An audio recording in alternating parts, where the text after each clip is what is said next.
I've done over 2 months of camps this last summer, and one of them is a talk that I give. I call it "Human Evolution. Is That All You Got?"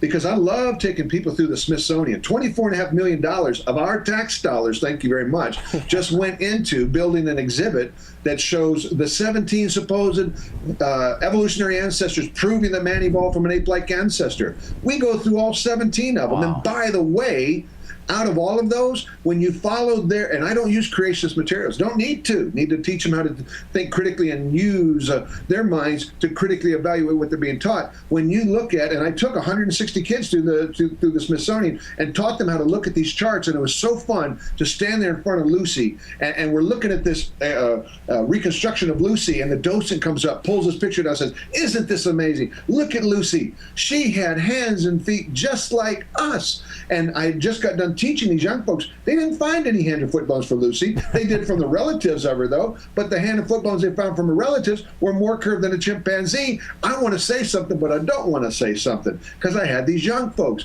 And sure enough, young lady, about 16 years old, raises her hand. She said, "Sir, we just got done listening to a speaker, and he told us they didn't find any hand or foot bones for Lucy." "Oh, that's correct, but they found some from the relatives." Another young lady raised her hand. "But sir, he told us that the hand and foot bones were more curved than the chimpanzees. They weren't human." And he's like, "Well, I don't know anything about that. But look at these hips." "Oh, she had human hips. Walked just like us." Another young lady raises her hand. And now I'm a little ticked off. You know why I'm ticked off? The guys are standing there like a bunch of lug nuts, and the girls are doing all the talking. And I'm like, guys, you got to open your mouth and share your faith. You got to be the bold witnesses. The gentlemen are supposed to be spiritual heads. I'm not diminishing ladies in any way, shape, or form. But gentlemen, we need to step up and be bold. Ladies, if you got a lug nut, kick him to the curb. You want a spiritual man.